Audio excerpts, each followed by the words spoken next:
You didn't expect anything different, did you? Welcome back to my dark corner of this sick world. I can't help you now. We're looking at Mausoleum, starring Bobby Bressie. Why don't you come in and use my phone? Traumatised by the funeral of her mother, I won't go in there. I won't. No, Aunt Cora, I won't. Susan. young Susan runs away from her Aunt Cora. Not Susan. Oh, God, please, not Susan. You could go after her.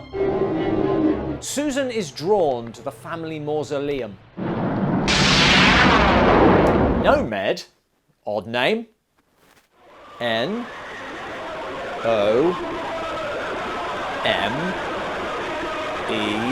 N-O-M-E-D.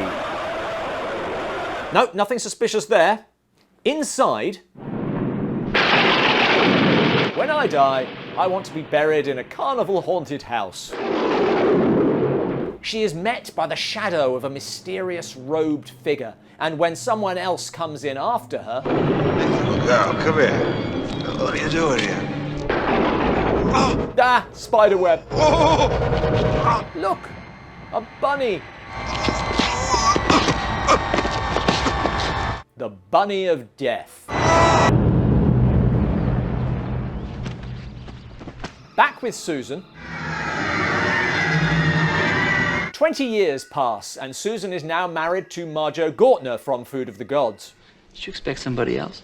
Everyone in the 80s lived in the lounge of a mid-range care home, observed by their gardener, Peeping Juan. Susan and Oliver go dancing. What a ghastly decade. And Susan is eyed up by classic Dark Corner's breakout character, Pervy Grizzly Adams, who swiftly becomes sex pest Grizzly Adams. Be right back. Mind if I cut in? Why waste the gas, huh? Leave me alone. Never mind, I'll grope her in the parking lot. I can't believe those contracts are signed. Oh. Hey! Get the feeling he's not going to last long. Sometimes you watch a movie and think, ooh, you didn't get the shot you wanted there, did you? Oh, shit. Hopefully our reactions will sell the car catching fire. The following day, Okay, Elsie. another hard day of peeping and scratching myself. He takes advantage of Oliver's absence. I didn't mean to scare you, Mrs. Farrell. I was just trying to look down your top. Once again, Susan takes revenge. May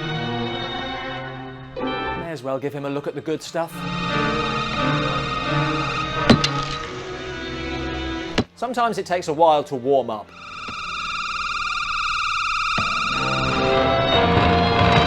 Well, that's taught the doors a thing or two. Are you all right, Mrs. Farrell? Is that it? Later,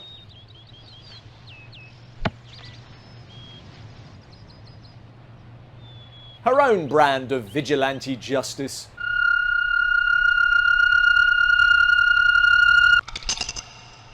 Well, I guess he's dead. You never brought back the cup, No, didn't you?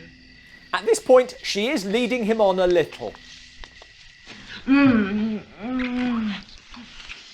Wow, her revenge is a really long game. I've had some women in my time. Some of them real pros. Now Susan springs into action. You're the only one that's going, bitch. Could have done that hours ago. The following day, Aunt Cora visits. Where the hell is she? How dare you question my whereabouts? Oh, my God. Oh, my God. Hard to know what's going to trigger Susan. Now the maid, played by Sanford & Son's LaWanda Page, is suspicious. Possibly because of the corpse in the stairwell. There's some strange shit going on in this house, and I know damn well it is. I think the fact that she's clearly taking time off from a Tom and Jerry cartoon Good googly woogly. I tried to tell Mr. Farrell there was something wrong. kind of distracts from the fact that she sees smoke coming from under a bedroom door and, rather than calling the fire department, No more grieving, I'm deep. she just runs off. And, just to be clear, we didn't add this music. Yet I struggle to take this movie seriously. Now, despite some very odd behaviour, and missing servants, Oliver is oblivious to Susan's condition. But that all changes at night.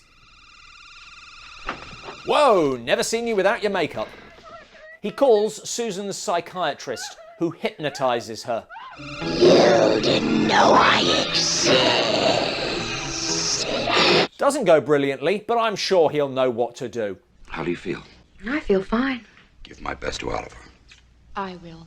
Even if he doesn't believe in possession, this is clearly someone having a psychotic break, and he's just hoping she doesn't kill anyone. Which she does. He does call a colleague. Look, I'm too close to this one. I've been treating her since she was a child. And you're just noticing there's a problem? How old is she? She's 30 years old now. Wow, you must suck at this. Yes. Dr. Logan is an expert in the unexplained, but not even she can explain where the curtains stop and the wallpaper starts. She has a theory.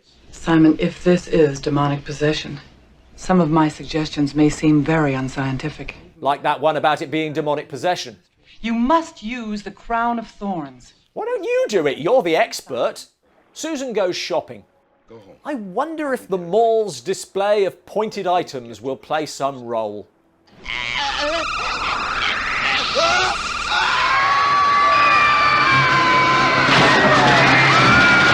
To this point, Oliver has rejected the idea that Susan is possessed, but all that changes when he sees the painting she's bought. The hell is this? Never mind the weird voices, missing people and blood-spattered phones, this is messed up. He confronts her. Are you all right, darling? She may be a demon, but she's still so hot. If you can find a pattern or purpose to these killings, please let us know. Now, psychiatrist Symon arrives with the crown. I am going to finish what your father died trying to do! And finally, the topless shot half the audience has been waiting for. They chase the demon back to the mausoleum. You know what has to be done. I can't imagine how, I haven't got a clue. But she does manage to put the demon down. For now. You've known this secret and lived with it, like your father before you, and his father before him. Remember, no one goes into the mausoleum. Who's he talking to? I'm just an average man. The gardener? You watched this movie for nothing. I haven't got a clue what's going on. It's just a demon being a demon. That's what demons do. Doesn't have to make sense. Oh my god, I mean, it was awful. Thanks for watching. Don't forget to subscribe. Do you know what's going on with this film? Oh, sakes. Now, this by itself I can explain as classic vocal schizophrenic manifestations. Do you know what the hell is going on with this film? Have a guess in the comments below. I guarantee it'll be better than the film. Listen, why don't we get out of here and go down to the club and do some dancing?